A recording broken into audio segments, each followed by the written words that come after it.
तो स्टूडेंट्स, स्वागत है आप सभी का आपके अपने चैनल गॉड क्लासेस पर। गॉड क्लासेस यानी मैथ्स बी एन मस्ती भी। तो बच्चों, आज की जो क्लास रहेगी उसमें हम कंसेप्ट करने वाले हैं डिटर्मिनेंट का। साथ ही इसके कुछ क्वेश्चंस भी करेंगे जिससे आपको कंसेप्ट की समझ भी अच्छे से हो जाएगी।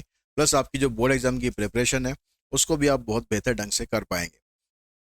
अगर अपनी बोर्ड एग्जाम की आप प्रिपरेशन कर रहे हैं तो उसके लिए जो हमारी रेफरेंस बुक है गॉड क्लासेस का जो क्वेश्चन बैंक है वो आप यूज़ कर सकते हैं। सैम्पल पेपर आप यूज़ कर सकते हैं जो कि वन ऑफ द बेस्ट है मार्केट के अंदर, क्योंकि प्योरली अप्लाइड मैथ्स को डेडिकेटेड है। और हर तरह का क्वेश्चन आपको, चाहे वो एमसीक्यू हो, केस स्टडी हो, पीवाईक्यू हो, सब्जेक्टिव क्वेश्चंस हो, हर तरह के क्वेश्चंस आपको उसमें मिल जाएंगे। तो सबसे पहले हम स्टार्ट कर दें कि डिटर्मिनेंट होता क्या है। डिटर्मिनेंट फाइंड करने के लिए आपको सबसे पहली जो चीज़ है कि मैट्रिक्स आपकी स्क्वायर होनी चाहिए। इसकी जो डेफिनेशन है ना वो भी एमसीक्यू में एक नंबर का काम करती है कि सबसे पहला काम क्या है कि भाई आपके पास जो मैट्रिक्स होनी चाहिए वो स्क्वायर होनी चाहिए। उस स्क्वायर मैट्रिक्स को फाइंड करके जो हम एक यूनिक रियल नंबर फाइंड करते हैं उसको हम बोलते हैं डिटर्मिनेंट ऑफ मैट्रिक्स। तो जब आप डिटर्मिनेंट निकालेंगे तो उसको डिनोट कैसे करेंगे? डिटर्मिनेंट ऑफ ए, या फिर इस तरह से। ये मॉड का सिंबल नहीं होता यहाँ पर, ये डिटर्मिनेंट का सिंबल होता है। तो ऐसा मत करना कि इसकी वैल्यू नेगेटिव आ रही हो तो आप उसको उठा के प्लस कर दो कि सर मॉड का सिंबल है यहाँ पर तो इसको हम प्लस कर देते हैं। ऐसा नहीं करना, ठीक है। वैल्यू इसकी नेगेटिव पॉजिटिव दोनों हो सकती है। तो 2/2 का डिटर्मिनेंट देखो कैसे आपको निकालना है। जैसे आपके पास एक डिटर्मिनेंट है, मान लो,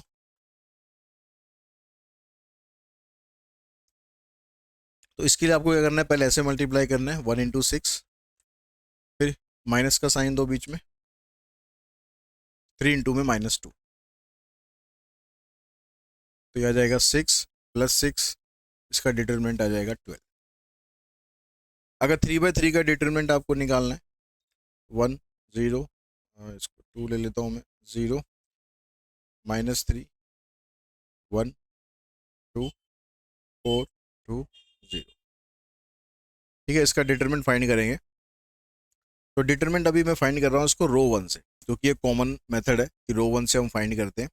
तो पहले हमने लिखा है यहाँ पर 1, फिर 1 को, 1 जिस रो में आ रहा है और जिस कॉलम में आ रहा है उसको हम छोड़ देते हैं। जो आपके पास बचेगा एक 2/2 डिटरमिनेंट बचेगा, उसको आपको सॉल्व करना है। जैसे आप 2/2 को सॉल्व करते हो, जैसे करेंगे 0, जैसे करेंगे -4, तो ये आ जाएगा -4। फिर जब आप ये वाला एलिमेंट लिखेंगे तो इसका साइन आपको चेंज करके लिखना है। +2 है तो यहाँ पर -2 लिखना है, यहाँ -2 होता तो यहाँ पर +2 लिखेंगे। फिर इसको छोड़ देंगे हम, इस रो को, क्योंकि इसमें आ रहा था, और इस कॉलम को छोड़ देंगे। अब आपके पास ये 4 एलिमेंट बचे। इसको ऐसे मल्टीप्लाई करेंगे 0, इससे करेंगे 8, बीच में माइनस का साइन आता है तो इसलिए -8। फिर उसके बाद है प्लस में 0। अब 0 के साथ में यहाँ पर कुछ भी हो, क्योंकि बाहर ब्रैकेट के 0 आएगा तो ये तो सारा अंदर 0 हो ही जाना, ठीक है। चलो फिर भी मैं लिख देता हूँ यहाँ पर क्या आएगा, -6 ऐसे और -4 ऐसे, -10 आएगा, ठीक है। यहाँ पर लिखने की आपको जरूरत नहीं है, सिंपल आप 0 लिख सकते हो। यहाँ पर आ गया ये -4 + 16, आंसर आ गया इसका 12। अब डिटरमिनेंट जरूरी नहीं है कि आपको आप पहली रो से निकालो, आप कहीं से भी निकाल सकते हो। जैसे अगर इसको हम पहले कॉलम से निकालें तो क्या होगा, क्या आंसर पे कुछ फर्क पड़ेगा? अलोंग विथ कॉलम 1, तो पहले 1 से किया, 1 से तो आपके पास ये -4 ही आना। अब ये वाला एलिमेंट लोगे तो इसका भी साइन चेंज होना है। साइन किस किस का चेंज होता है? इसका, एक इसका, एक इसका और एक इसका। इनको जब भी आप बाहर लोगे तो इनका साइन चेंज करना है आपको। ये -3 की जगह यहाँ पर हो जाएगा +3। अब इसको छोड़ देते हैं और इसको छोड़ देते हैं, 2 × 0 और यहाँ भी 2 × 0, तो यहाँ अंदर 0 आएगा। उसके बाद +4, इस रो को छोड़ दो, इस कॉलम को छोड़ दो, 4 -0, यह आ जाएगा 4। इधर से -4 आ गया, प्लस में 0 + 16, आंसर आ गया आपका 12। तो आप देखोगे आंसर आपका कहीं से भी चेंज नहीं होगा अगर कैलकुलेशन सही होगी तो, क्योंकि कैलकुलेशन गलत होगी तो फिर तो आप कहीं से भी कर लो, चेंज तो हो ही जाना। तो आप रो 1 से निकालो, रो 2 से निकालो, रो 3 से निकालो, कॉलम 1 से निकालो, कॉलम 2 से निकालो, कॉलम कहीं से भी निकाल लो यार, आंसर डिटर्मिनेंट का सेम ही रहेगा, बस कैलकुलेशन आपकी ठीक होनी चाहिए। इसके बाद है माइनर और कोफैक्टर। तो माइनर क्या होते हैं कि कह रहा है minor is a determinant of order n greater than और इक्वल्स टू 2। डिटर्मिनेंट आपके पास कम से कम 2 या 2 से ज़्यादा का होना चाहिए, उसका आप माइनर निकाल सकते हो। क्या होगा, then the determinant of the order n minus one obtain from the determinant after deleting its row and jth column is called the minor of the element. सारी कहानी क्या कह रहा है ये कहानी कह रहा है जैसे आपके पास एक 2 by 2 मैट्रिक्स है आपके पास, 1 3 5, आपको इसके माइनर निकालने हैं। तो माइनर को हम डिनोट करेंगे कैपिटल M से। ये 4 एलिमेंट है, चारों के माइनर निकाल देते। तो माइनर निकालने के लिए क्या कह रहा है कि भाई जिसका माइनर निकालना चाह रहे हो उसकी रो और कॉलम को डिलीट कर दो। जैसे मैं 1 1 निकालना चाह रहा हूं तो फर्स्ट रो और फर्स्ट कॉलम को डिलीट कर दो, बचा गया 2, तो 2 इसका माइनर है। फर्स्ट रो सेकंड कॉलम बचा गया 5, second row first column 3, second row second column 1, ये हो गया इसके माइनर। फिर इसी की अगर हमें को फैक्टर निकालना है,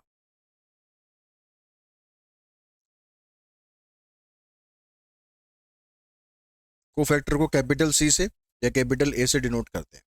तो को फैक्टर क्या है, if Mij is the minor of the element Aij in the determinant then the number -1 की power I plus j into में minor is called the cofactor of the element. तो यहां पर जो माइनर होगा उस माइनर को multiply करना है आपको -1 की पावर I प्लस j से। अब ये I और j क्या है, जो इनके प्लेस है ये, ठीक है, I प्लस j। अब आपको पता है कि I और j को अगर आपने प्लस करा, प्लस करने पर वो इवन नंबर आ गया, तो ये -1 खत्म होके +1 हो गया। तो +1 इंटू में माइनर, माइनर ही रहेगा, यानी को फैक्टर की वैल्यू माइनर के बराबर ही आ जाएगी अगर उन दोनों का सम, I और j का सम अगर पॉजिटिव इवन नंबर है, ठीक है। लेकिन अगर I और j का सम अगर नेगेटिव नंबर है तो क्या होगा, -1 की पावर ऑड नंबर में आएगी, -1 की पावर ऑड नंबर में आएगी तो ये माइनस रहेगा, यानी ये -Mij हो जाएगा। यानी माइनर का आपको सिर्फ साइन चेंज कर देना है। तो इन शॉर्ट आपको क्या देखना है यहाँ पर, कि यहाँ पर देखो 1 और 1 इवन है, तो इवन में इसकी वैल्यू 2 थी तो इसकी भी 2 ही रहेगी। यहाँ पर 1 और 2 ऑड है, यहाँ पर वैल्यू 5 है तो यहाँ -5 आ जाएगी। इधर 3 है, -3 हो जाएगी क्योंकि यहाँ भी सम ऑड है। 2 और 2 4 इवन है सम, तो यहाँ 1 है तो यहाँ 1 रहेगा। इस तरह से आप इसके को फैक्टर निकाल सकते हो। अगर 3 by 3 मैट्रिक्स की बात हो, 1 2 0 1 3 5 4 2 4, ठीक है, इसके माइनर निकालते हैं। M11 M12 M13 M21 M22 M23 M31 M32 M33, ठीक है, इसके माइनर निकालो। देखो फर्स्ट रो फर्स्ट कॉलम को छोड़ दो। अब यहाँ पर 2 by 2 का डिटरमिनेंट बचेगा, उसको सॉल्व करो। 4 3 12 और 5 दूनी 10, 2 बचेंगे। फर्स्ट रो सेकंड कॉलम को छोड़ो, 4 और -20 -16 हो गया। फर्स्ट रो थर्ड कॉलम 2 -12 -10 हो जाएगा। Second row first column 8 -0, second row second column 4 -0, second row third column 2 -8 -6, third row first column 10 -0, third row second column 5 -0, third row third column 3 -2 1। ये minor आ गए। को फैक्टर निकालो। को फैक्टर में आपको पता है जहां पर इनका सम ऑड आएगा बस उनके आपको साइन चेंज कर देने हैं, बाकी की वैल्यू माइनर के बराबर ही होती है। साइन चेंज देखो कहाँ कहाँ करने हैं, एक तो यहाँ पर करना है, एक यहाँ करना है, एक यहाँ करना है और एक यहाँ करना है। ठीक है, यहाँ 2 हो गया, यहाँ साइन चेंज हो जाएगा, +16 -10, यहाँ साइन चेंज होगा, यहाँ भी साइन चेंज होगा 10, इधर भी साइन चेंज होगा। ये बन गया इसके कोफैक्टर। तो इस तरह से आप किसी भी डिटरमिनेंट के माइनर या कोफैक्टर निकाल सकते हो। यहाँ पर कह रहा है कि x की वैल्यू फाइंड करो अगर ये डिटरमिनेंट इसके बराबर है। तो यहाँ पर ये डिटरमिनेंट है, ध्यान रखना, मैट्रिक्स नहीं है।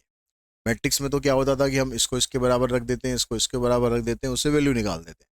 यहाँ पर डिटर्मिनेंट है तो पहले आपको इसको सॉल्व करना पड़ेगा। यहाँ से 0 + 24 जैसे -3 -x³ तो इधर को इधर लाओगे 27 -x³ यानी x³ की वैल्यू -27 तो x की वैल्यू आ जाएगी -3। -3 का आप क्यूब करोगे तो -27 आ जाएगा। Find the minor of the element in the determinant B. Minor of the element कौन सा? 7 का सिर्फ माइनर निकालना है। 7 कहाँ पर है? यहाँ पर है। इसका माइनर निकालने के लिए इसकी रो को छोड़ दो, इसके कॉलम को छोड़ दो, यह आ जाएगा -4 -3 यानी -7। नेक्स्ट क्वेश्चन में कहता है कि find minor and cofactor of this and check whether this. यहाँ पर ये जो चेक करने को बोल रहा है ये कोफैक्टर की एक प्रॉपर्टी होती है कि यहाँ पर जो कोफैक्टर्स हैं ये कैपिटल ए से डिनोट किए गए, इन कोफैक्टर को आप मल्टीप्लाई जो कर रहे हो किसी और रो के एलिमेंट से कर रहे हो। जैसे कोफैक्टर तो थर्ड रो का है, एलिमेंट फर्स्ट रो का है, तो इसको ऐड मल्टीप्लाई करके ऐड करोगे तो आंसर हमेशा 0 ही आएगा। ये इसकी प्रॉपर्टी होती है। तो यहाँ पर माइनर कोफैक्टर सारे निकालने जैसे हमने पीछे निकाले थे, तो मैं इस पार्ट को नहीं कर रहा हूँ, मैं सीधा इसको चेक करता हूँ कि इसकी वैल्यू 0 आ रही है नहीं आ रही है। तो पहले इनके कोफैक्टर निकाल लो। A31 third row first column -12 -0 तो -12 आ रहा है, इसका सम इवन है तो -12 ही रहेगा। फिर A32 निकालो, थर्ड रो सेकंड कॉलम 8 और -30 -22, लेकिन सम इसका ऑड है तो यहाँ साइन चेंज हो जाएगा। A33 third row third column 0 + 18 तो ये 18 आ जाएगा।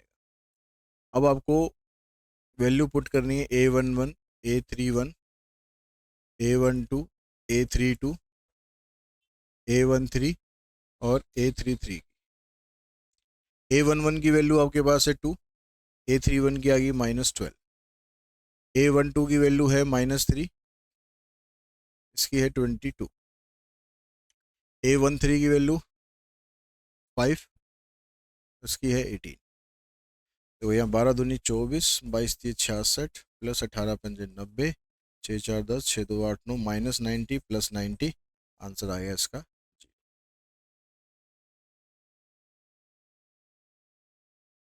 उसके बाद है प्रॉपर्टीज ऑफ डिटर्मिनेंट। अब प्रॉपर्टीज ऑफ डिटर्मिनेंट में बड़ा कंफ्यूजन रहता है कि प्रॉपर्टीज करनी है या नहीं करनी है।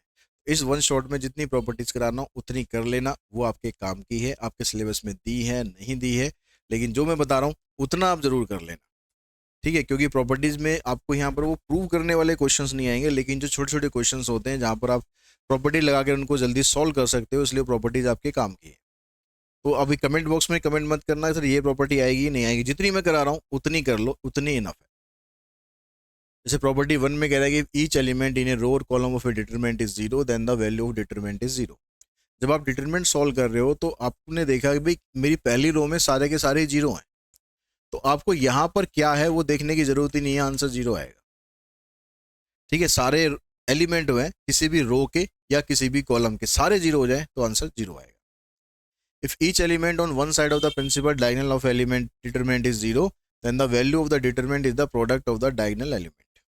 अगर आपके पास कोई डिटर्मिनेंट है जिसमें डायगोनल वाले एलिमेंट है, यहाँ 2 है, यहाँ 3 है, यहाँ 4 है, इसके एक साइड के ये सारे एलिमेंट 0 हो गए, तो यहाँ पर एलिमेंट कुछ भी हो, ठीक है, यहाँ पर एलिमेंट कुछ भी हो, इसका जो आंसर आएगा वो इसके डायगोनल एलिमेंट का मल्टीप्लिकेशन के बराबर आएगा, यानी 24। और ये सिचुएशन में अगर ये ऐसे भी हुआ, मान लो ये 2 3 4 इधर है, इधर XYZ हो गया और यहाँ 0 हो गया, तो भी ये 24 ही रहेगा। और अगर ऐसे हुआ कि इसके ऊपर तीनों हैं, ये भी 0 हो गए और नीचे ये भी 0 हो गए, तो भी इसका आंसर 24 ही रहेगा। The value of a determinant remain unchange if its row and column are interchange.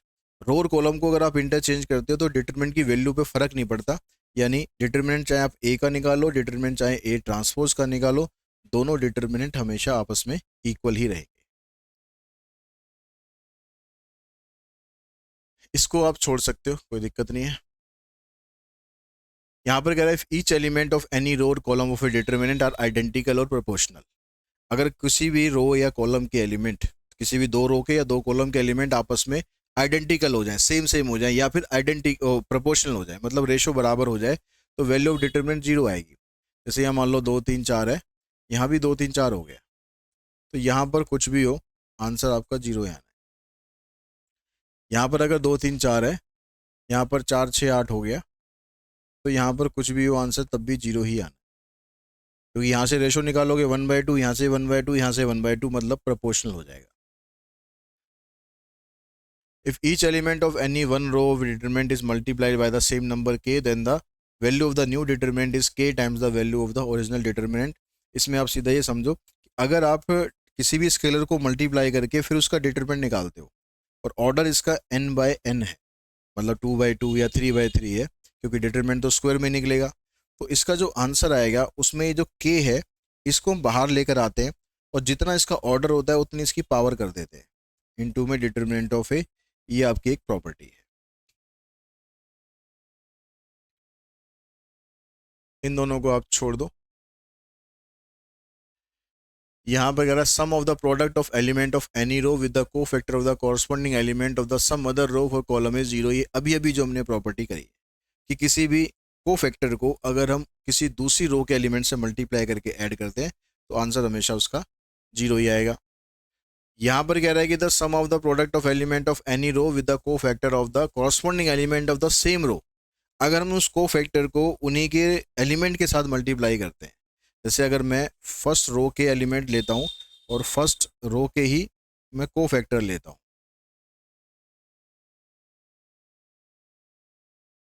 तो इसकी जो वैल्यू है ये डिटरमिनेंट ऑफ ए के बराबर आएगी। Determinant of A B equals to determinant of A into में डिटरमिनेंट ऑफ ए बी, इसके बराबर होता है। और ए की पावर एन का डिटरमिनेंट करोगे या आप डिटरमिनेंट की पावर एन कर दोगे तो भी दोनों का रिजल्ट सेम आएगा।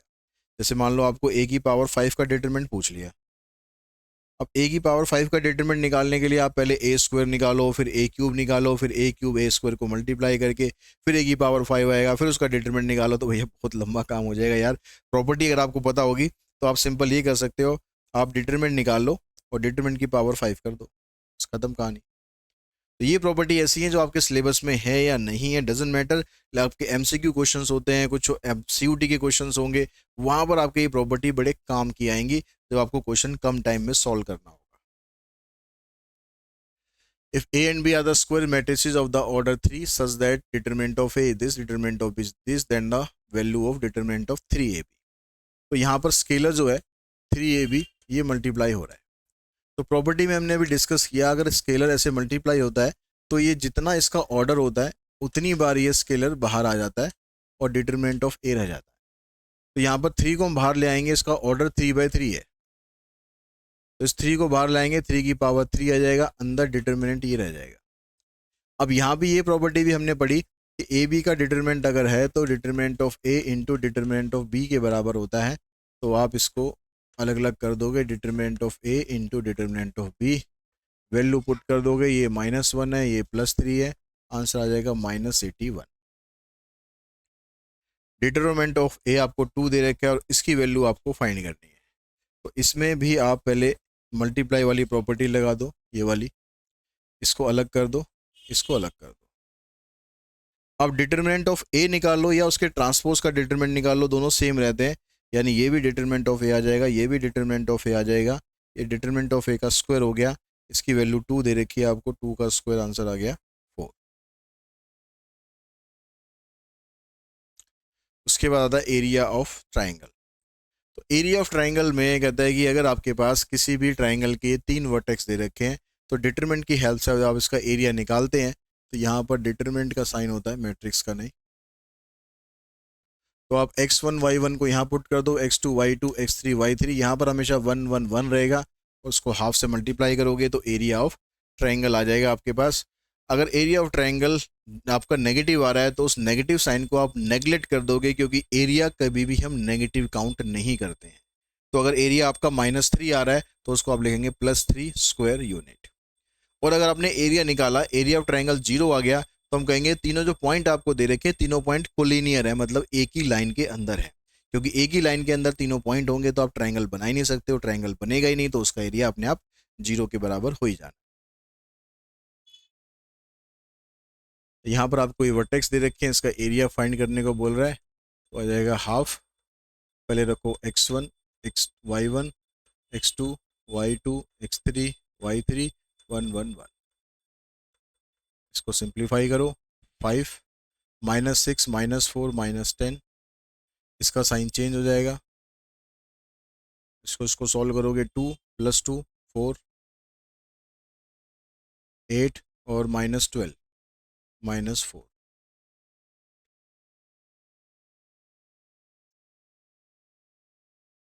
आ जाएगा -50 -16 -16 -4, 16 4 20 तो 50 70, आ जाएगा -70, यानी आएगा आपके पास -35। तो एरिया में आप माइनस नहीं लिखेंगे, आप लिखेंगे भाई एरिया ऑफ ट्राइंगल हमारा आया 35 square unit. Find the value of k if this points are collinear. Collinear है तो इसका मतलब एरिया ऑफ ट्राइंगल 0 के बराबर होगा। एरिया ऑफ ट्राइंगल रखो हाफ, 3 -2 8 8 के 2 1 1 1 इक्वल्स टू 0। ये 2 उधर जाके 0 हो जाएगा, तो इसको सॉल्व कर दो। 3 8 -2 6 +2 8 के +1 16 -8 के, इधर आके 0 × 2 0 हो जाना है। इधर आ जाएगा 18 2 8 16 -2 के 16 -8 के इक्वल्स टू 0। तो 8 और 2 10 हो गया, 16 16 32 32 और 18 50, 50 को उधर ले जाओगे -50, तो के की वैल्यू आ जाएगी आपकी 5।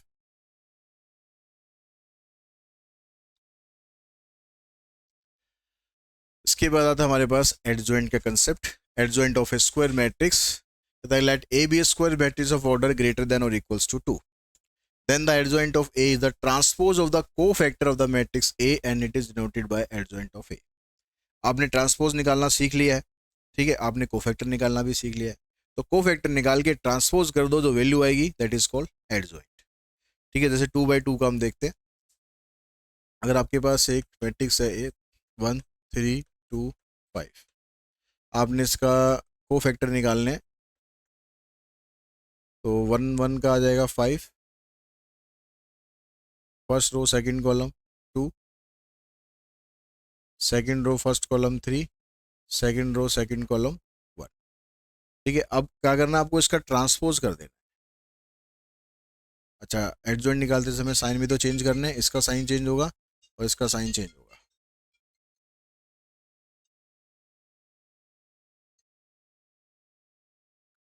तो एडजॉइंट ऑफ ए निकालेंगे तो आपको इसको ट्रांसपोज करके लिख देना है 5 -2 -3 और 1। आप 2/2 का जो एडजॉइंट है उसको डायरेक्टली भी आप लिख सकते हो। कैसे? इन दोनों को इंटरचेंज कर दो, 1 और 5 5 1 हो गया, और इन दोनों के साइन चेंज कर दो, उसको आप डायरेक्टली भी एडजॉइंट लिख सकते हो। 3/3 के लिए आप डायरेक्टली नहीं लिख सकते, 3/3 के लिए आपको कोफैक्टर निकालने हैं, कोफैक्टर निकाल के उसका ट्रांसपोज कर देना, वो आपका एडजॉइंट आ जाएगा। एडजॉइंट की कुछ प्रॉपर्टीज रहती हैं। एडजॉइंट ऑफ ए बी जो होता है, adjoint of B into adjoint of A आता है, यानी ये भी एक तरह से रिवर्स लॉ यहाँ पर यूज किया जा रहा है। एडजॉइंट ऑफ ए ट्रांसपोज करोगे तो आप एडजॉइंट ऑफ ए का ट्रांसपोज कर दो, बात एक ही रहेगी। एडजॉइंट ऑफ ए निकालोगे तो डिटरमिनेंट ऑफ ए की पावर n-2 इंटू में ए के बराबर होता है। एडजॉइंट ऑफ ए का डिटरमिनेंट निकालोगे तो डिटरमिनेंट ऑफ ए की पावर n-1 के बराबर रहेगा। और अगर आप ए इंटू एडजॉइंट ऑफ ए का डिटरमिनेंट निकालोगे तो खाली डिटरमिनेंट ऑफ ए की पावर n आएगा। ए को उसके एडजॉइंट से मल्टीप्लाई करोगे या एडजॉइंट को ए से मल्टीप्लाई करोगे तो आंसर में हमेशा डिटरमिनेंट ऑफ ए इंटू में आइडेंटिटी मैट्रिक्स ही आएगी। सिंगुलर मैट्रिक्स होती है, आपने डिटरमिनेंट निकाला, डिटरमिनेंट आपका 0 आ गया तो आप इसको बोलोगे कि ये मैट्रिक्स सिंगुलर है। और अगर इसका डिटरमिनेंट 0 नहीं आया तो हम बोलेंगे मैट्रिक्स नॉन सिंगुलर है। तो जैसे क्वेश्चन हो गया कि भाई के की वैल्यू आपको निकालनी है, डिटरमिनेंट यहाँ पर सिंगुलर मैट्रिक्स आपको दे रखी है, इसका मतलब हम कहेंगे कि भाई इसका डिटरमिनेंट जो है वो 0 है क्योंकि सिंगुलर मैट्रिक्स है। तो आ जाएगा -8 -3 के इक्वल्स टू 0। तो के की 3 के की वैल्यू आएगी -8 और के की वैल्यू आ जाएगी -8/3। इनवर्स ऑफ मैट्रिक्स में हम ये देखते हैं कि अगर स्क्वायर मैट्रिक्स ए हमारे पास है तो वो इन्वर्टिबल कब होगी, जब ए बी को मल्टीप्लाई करें तो वो आई के बराबर आए, या फिर बी ए को मल्टीप्लाई करें वो आई के बराबर आए। तो हम ये कहेंगे कि ए बी का इन्वर्स है, या हम ये भी कह सकते हैं बी ए का इन्वर्स है। दोनों तरीके से जिससे भी आपको यूज़ करना हो वैसे आप यूज़ कर सकते हो। ठीक है, अगर हमारे पास ए बी इक्वल्स टू आई आ रहा है तो हम ये कह सकते हैं कि भाई ए इन्वर्स जो है वो बी है, या हम ये भी कह सकते हैं कि बी इन्वर्स ए है। तो जैसा क्वेश्चन की डिमांड होगी आप वैसे उसको यूज़ कर सकते हो।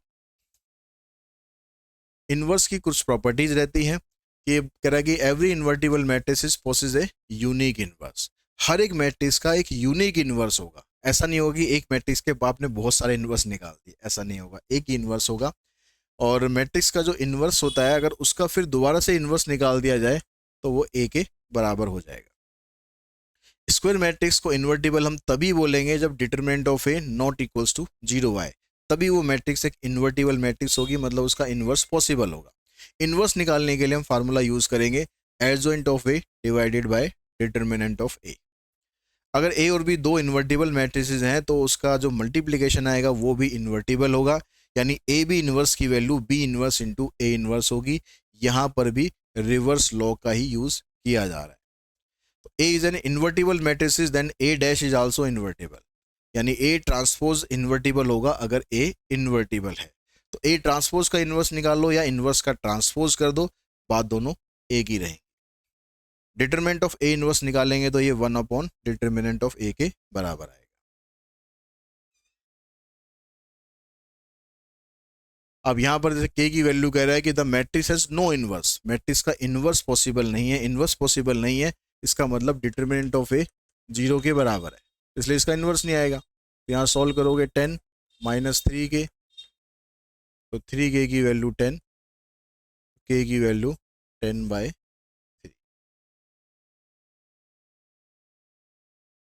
यहाँ पर कह रहा है मैट्रिक्स एक नॉन सिंगुलर है, तो के की एक्स की वैल्यू बताओ।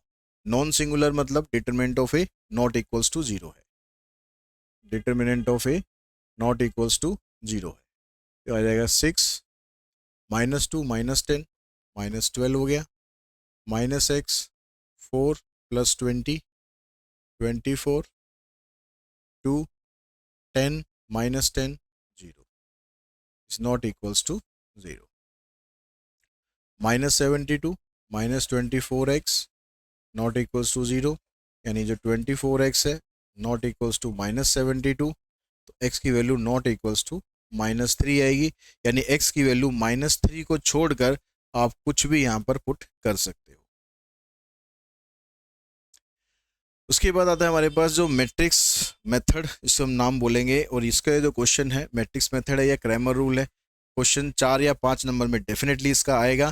तो मैट्रिक्स मेथड में क्या रहता है कि आपको सॉल्व करना है, आपके भी इक्वेशन दे रखी होगी, वर्ड प्रॉब्लम दे रखी होगी, उसको आपको सॉल्व करना है। तो उसमें आपके पास कुछ कंडीशन होती है, पहले आप क्या करोगे, डिटरमिनेंट ऑफ ए निकालोगे। डिटरमिनेंट ऑफ ए अगर नॉट इक्वल्स टू 0 आएगा तो हम कहेंगे इसका सॉल्यूशन पॉसिबल है, यूनिक सॉल्यूशन है, और सॉल्यूशन क्या होगा, x equals to A inverse into में b।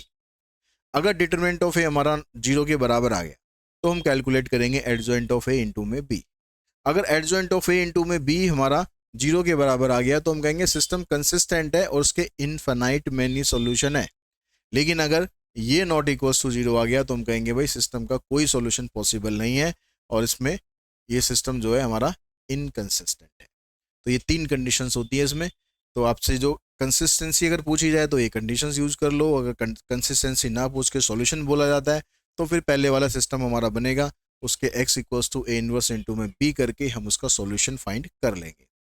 कैसे करेंगे सॉल्यूशन फाइंड, उसको अभी देखते हैं। यहाँ पर solve the following system of equation finding the inverse of coefficient matrix, ये भी इसका नाम है, ठीक है, कोफिशिएंट मैट्रिक्स। तो यहाँ पर आपको क्या करना है, पहले ए मैट्रिक्स बनानी है, 1 -1 और यहाँ से 2 3। एक मैट्रिक्स आपको x बनानी है, इसमें वेरिएबल्स लिखेंगे आप x और y, और उसके अलावा एक मैट्रिक्स आप b बना लो 5 और -1। अब सबसे पहला काम होगा इसमें आपको चेक करना कि डिटरमिनेंट ऑफ ए आपका 0 के बराबर तो नहीं आ रहा। तो यहाँ पर देखोगे 3 + 2 5 आ रहा है यानी 0 के बराबर नहीं आ रहा, इसका मतलब इन्वर्स इसमें एग्जिस्ट करेगा, और इन्वर्स एग्जिस्ट करने का मतलब है कि इसका सॉल्यूशन पॉसिबल है। अब सॉल्यूशन निकालने के लिए आपको चाहिए होता है एडजॉइंट, तो 2/2 का एडजॉइंट तो आप डायरेक्टली निकाल ही सकते हैं। 3 1 को एक्सचेंज कर दो, इन दोनों के साइन चेंज कर दो, फिर निकालो आप इन्वर्स। इन्वर्स का जो फार्मूला रहता है, एडजॉइंट ऑफ ए को आपको डिवाइड करना होता है डिटरमिनेंट से। तो डिटरमिनेंट हमारा है 5, 3 1 -2 1। ठीक है, इसको ऐसे छोड़ दो, अंदर मल्टीप्लाई करने की जरूरत यहाँ पर नहीं। ठीक है, अब हमारे पास जो इसका सॉल्यूशन आता है, इसके सॉल्यूशन में हम बताएं भाई एक्स की वैल्यू ए इनवर्स इंटू में बी के बराबर आती, तो आप एक्स की जगह, तो ये एक्स वाई आ गया, ए इनवर्स इंटू में बी, बी की जगह 5 -1। अब इसको आप सिंप्लीफाई करते हैं तो आपके पास क्या आएगा, यहाँ से देखो 15 -1 14, ये 1/5 है, अभी यहाँ पर नीचे इसको ऐसे रहने दो, 14 -10 और -2 -12। अब उसके बाद 5 को अंदर लेके जाओ आप, तो ये कटता है तो काट दो, नहीं कटता है तो फ्रैक्शन में छोड़ दो। तो आपकी पहली वाली वैल्यू एक्स की आ गई, दूसरी वाली वैल्यू आपकी वाई की आ गई, तो ये हमारी एक्स और वाई की वैल्यू आ जाएगी। यहाँ पर -10 और -1 -11 आएगा, तो यहाँ पर -11/5 आएगा। अगर 3/3 सिस्टम आपके पास है तो इसमें भी आप पहले ए को 1 1 1 2, यहाँ पर y के पास z नहीं है तो 2 1, z का नहीं है तो 0। ठीक है, यहाँ पर देखो x y 1 1 -4, x मैट्रिक्स में 3 वेरिएबल आ रहे हैं x y z, और जो कांस्टेंट वैल्यूज है इधर 10 है 13 है और इधर 0 है। अब यहाँ से डिटरमिनेंट ऑफ ए निकालो पहले 1, जैसे -4 और 0, -1, इसको छोड़ो, -8 और 0, फिर +1 2 -1 1। सॉल्व करेंगे इधर -4 + 8 -4 + 8 और +1, तो ये आ गया 5। नॉट इक्वल्स टू 0 आया, मतलब यहाँ भी इन्वर्स एग्जिस्ट करेगा। अब ये 3/3 है, 2/2 में तो हमने एडजॉइंट डायरेक्टली निकाल दिया, 3/3 में कोफैक्टर निकालने पड़ेंगे।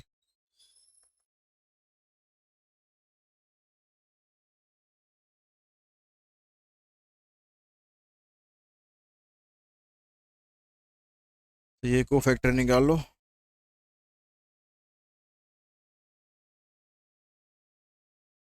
तो ये जो आपने तीनों निकाले हैं ये पहले वाले के कोफैक्टर बन जाएंगे -4, ये -8 है, यहाँ पर साइन चेंज होता है, इधर 1। सेकेंड रो फर्स्ट कॉलम करोगे तो आएगा -4 और -1 -5, तो यहाँ जाएगा +5। सेकेंड रो सेकेंड कॉलम करोगे -4 और -1 -5। सेकेंड रो थर्ड कॉलम करोगे 1 -1 0। Third row first column 0 -1। Third row second column 0 -2, sign change हो जाएगा। थर्ड रो थर्ड कॉलम 1 -2 -1, इसका एडजॉइंट आ जाएगा -4 8 1 5 -5 0 -1 2 -1, उसका इन्वर्स आ जाएगा 1/5 -4 5 -1 8 -5 and 2 1 0 and -1। अब हमें x की वैल्यू निकालनी है, तो उसके लिए हमें पता ही है कि भाई x की जो वैल्यू होती है a इनवर्स इंटू में b के बराबर होती है।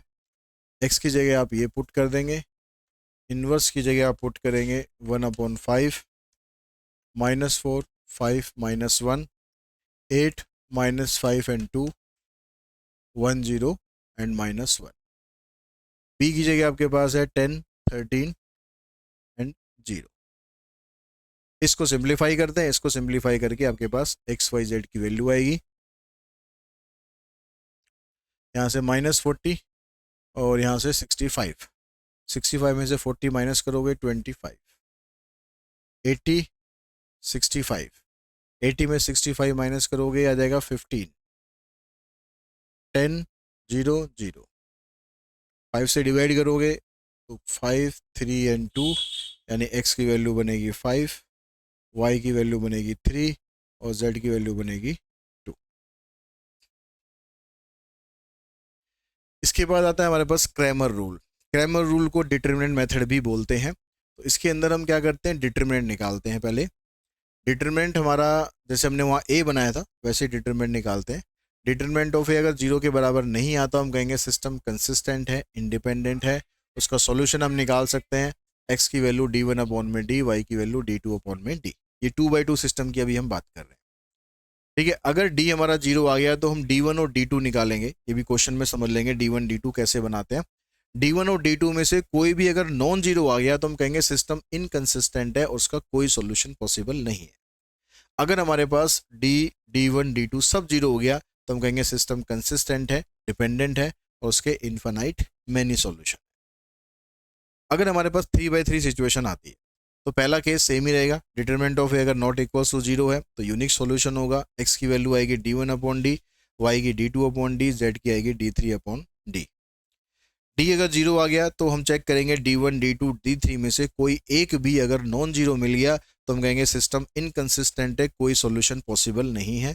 यानी ये भी सेकंड कंडीशन इसी की तरह है। इसकी थर्ड कंडीशन में थोड़ा सा चेंज आता है। अगर d1 d2 d3 और d सब जीरो हो गया तो हम यहाँ पर अभी कंफर्म नहीं है, हम यहाँ पर कहेंगे सिस्टम में और मे नॉट बी कंसिस्टेंट। हो भी सकता है, नहीं भी हो सकता। अब वो चेक करने के लिए क्या करना पड़ेगा आपको, उस इक्वेशन को 2/2 में कन्वर्ट करना पड़ेगा। 2/2 में कन्वर्ट करके फिर चेक करेंगे कि सिस्टम वो कंसिस्टेंट है या फिर इनकंसिस्टेंट है। क्वेश्चन देखो, कह रहा है solve the following system of using Cramer rule लिखा होगा या डिटरमिनेंट मेथड लिखा होगा या यूजिंग डिटरमिनेंट लिखा होगा, तो आपको यही मेथड यूज करना है। सबसे पहले आपको डी बनाना है, 2 -3 5 और 3, 6 + 15 21। फिर आप बनाएंगे d1। d1 कैसे बनाते हैं, जो कांस्टेंट वाली वैल्यूज होती हैं वो पहले कॉलम में आती है और दूसरा कॉलम आपका सेम रहेगा, हो जाएगा 15 + 6 ये भी 21। फिर d2 निकालते हैं तो पहला कॉलम आपका ओरिजिनल वाला रहेगा 2 5, दूसरे कॉलम में ये 5 और 2 आ जाएगा। 4 -25 -21, तो x की वैल्यू क्या होती है d1 अपॉन में d, यानी 21 अपॉन 21 यानी 1 आ गया। y की वैल्यू रहती है d2 अपॉन में d, -21 अपॉन 21 यानी -1 आ गया। अब ऐसे 3/3 में देखते हैं, d निकालोगे आप 1 -2 3 2 1 -1 3 -1 एंड 2। इसको सॉल्व करो 1, जैसे 2 -1 1 आ जाएगा। साइन चेंज करेंगे इसका, इसको छोड़ेंगे, 4 + 3 7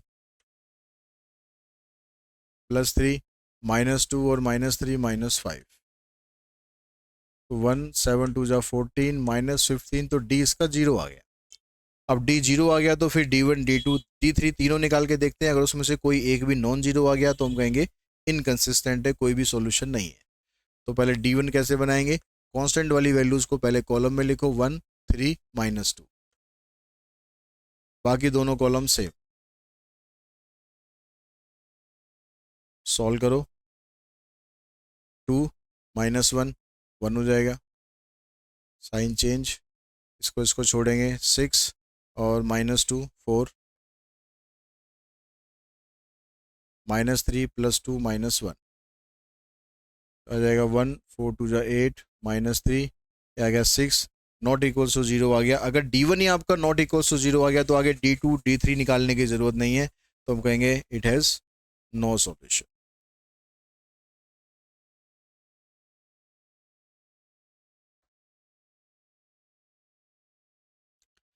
इसके बाद इसमें वर्ड प्रॉब्लम्स हैं और वर्ड प्रॉब्लम्स ही आने के चांसेस ज़्यादा हैं। ठीक है, इसमें ये 2 वर्ड प्रॉब्लम हम सॉल्व करके देखते हैं। इसमें मेथड अगर आपको देखो यहाँ जैसे नाम लिखा है यूजिंग मैट्रिक्स मेथड, तो आपको उस मेथड से ही करना पड़ेगा। अगर नाम नहीं लिखा तो आप क्रैमर रूल से भी कर सकते हो और मैट्रिक्स मेथड से भी कर सकते हो। तो यहाँ पर पहले इक्वेशन बनाते हैं। कह रहा 3 shopkeeper ABC are using polythene bags, handmade bags and newspaper bag. तीन तरह के बैग वो बना रहा है। ए यूजेस 20, 30 एंड 40 number of bag of respective type. A जो है वो 20 बैग यूज कर रहा है पॉलीथीन के और हैंडमेड बैग यूज कर रहा है 30, और तीसरा जो बैग है न्यूज़पेपर वो यूज कर रहा है 40। ठीक है, उसके बाद फिर ऐसे ही बी का दे रखा है आपको और सी का दे रखा है। Each shopkeeper spend rupees this and this on the bag, तो find the cost of each carry bag using matrix method. तो आप कितने बैग यूज कर रहे हो तो उसको मैट्रिक मेथड से आपको सॉल्व करना है। हम मान लेते हैं कॉस्ट जो है, let cost of polythene, short में लिखता हूँ मैं polythene, handmade and newspaper bag be x y and z respectively.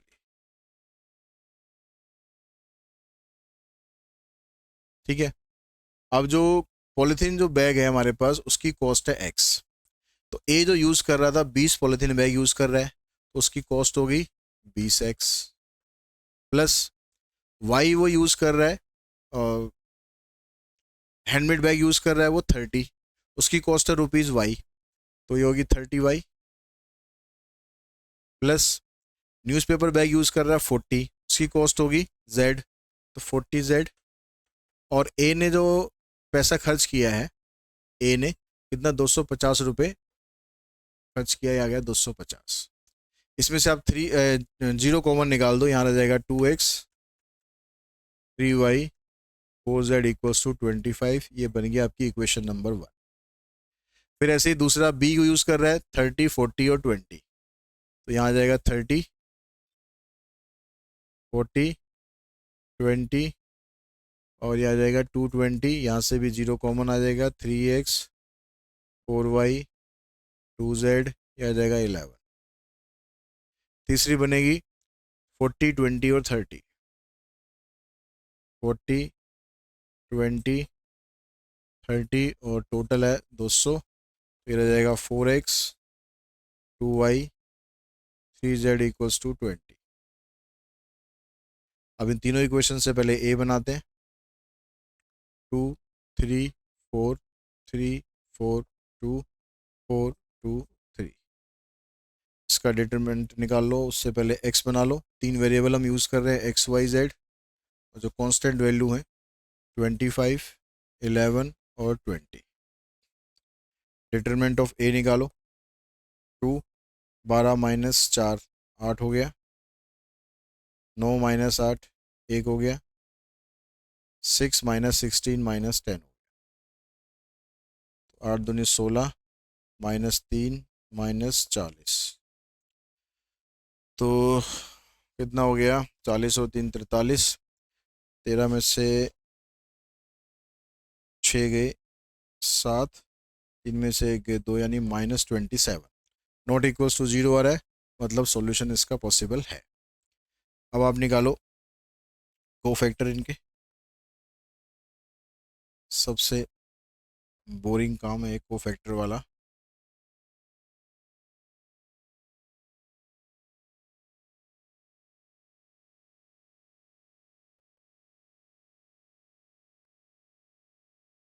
तो यहाँ पर देखो, ये तो 8 था, 8 आ जाएगा, 1 -1 हो जाएगा, इधर -10। Second row first column 9 minus 8 1, sign change कर दो। Second row second column 6 minus 16 -10। Second row third column 4 minus 12, 4 minus 12 minus 8, यानी साइन चेंज हो जाएगा +8। Third row first column 6 minus 16 -10। Third row second column 4 minus 12 minus 8, sign change कर दो। Third row third column 8 minus 9 -1। ठीक है, अब इसका inverse निकालो, पहले एडजॉइंट निकाल लेते हैं।